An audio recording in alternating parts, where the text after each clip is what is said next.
If you're at the end of your rope or just feeling overwhelmed, wondering, is this it? This is your life?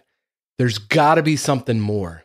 On paper, or more appropriately, social media, everything looks okay. In fact, it might look idyllic.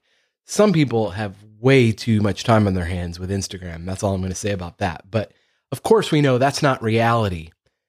If it's been a while since you truly felt at ease, knowing that you're doing exactly what you should be doing with your people and not merely existing, getting through another day, working for the weekend or the next big vacation, just know you're not alone.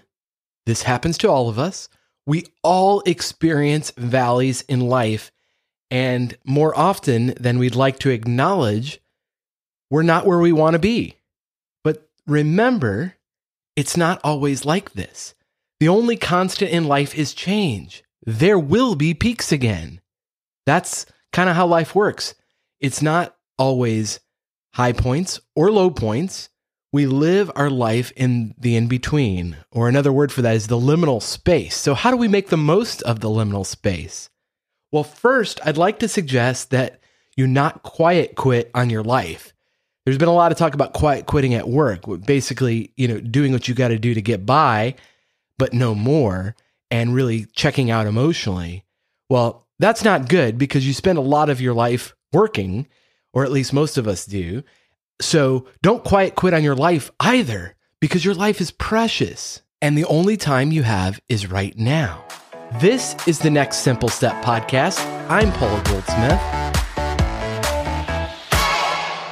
Did you ever notice there are certain patterns in your life? Now, when you're a kid, it's built into the schedule. Summer vacation, followed by back to school, Christmas break, New Year, spring break, and it starts all over again. But then as an adult, the years tick by, and if we're not intentional, we wake up and one day you're 30 or 40 or 50. Older people tell you to enjoy the age you are now because they'd give anything to be your age again, but that's cold comfort because you're this age and it doesn't feel that great. No matter your age, you want to be living a life that aligns with your highest values, your dreams, being the best version of yourself. I really take this seriously because I believe God created us all uniquely to create something, to put something into the world that makes it a better place, that makes people better, that make our community a better place, our family more connected. But we have to really show up for our lives day in, day out, and power through those valleys. I want to encourage you, first of all, please don't blow up your life. I'll tell you what I mean. I'm serious. Too many people wake up one day, a decade has passed, and they freak out. You've seen it. They do something dramatic, go into massive debt, remodeling the house or buying a fancy car. Not that remodeling your house or buying a car is a bad thing, but doing it out of a place of lack in your life and going into massive debt just to do it, you may want to question that and look a little deeper and see what you're lacking, see what need needs to be met before you make an extravagant purchase or do something even more personally devastating like blowing up your most intimate personal relationships. Pause. Because as it turns out, making big life-altering changes is quite common for most people at the end of another decade of life. And I heard this psychology professor from New York University, Adam Alter, explain this phenomenon. He studied this and explained in an interview with Scott Galloway on the Prof G podcast. I have this research with my colleague Hal Hirschfield at UCLA, and what we found is that when people have a 9 at the end of their age, when they're 29, 39, 49, 59, they have this mini crisis and they say, where am I? I'm looking down the barrel of a new decade. Am I doing the things I should be doing? Is my life meaningful and rich? Do I have the friendships I need? And so you see all sorts of extreme behavior. You see people who've never run signing up for marathons. There's this big spike in 29 and 39 and 49-year-old marathon runners. You see a lot of extramarital affairs, so not so good things. You see a lot of different kinds of behaviors spiking in these ages. But the thing that's interesting to me about that research is it suggests the importance of zooming back and figuring things out in moments that are a little bit quieter. And I don't think we do that. I think we act, and we're constantly acting, and we're all busy. We have demands on our time and attention. And I think taking one day every 3 months, devoting that day or at least a few hours to saying to yourself, where am I? Let's create this sort of metric. I started here. This is where I was, whether depending on how old you were after college or when I left my last job or whatever it is, when I started this venture. And this is where I am, and this is where I need to be. And then think really carefully about whether you're orienting yourself in the right direction. Before you're 29, 39, 49, you don't need to wait for these kind of grand moments to do these kinds of audits. As one who started working out religiously and pretty much changing everything about my health and wellness just before turning 39, that hits a little too close to home. What about you?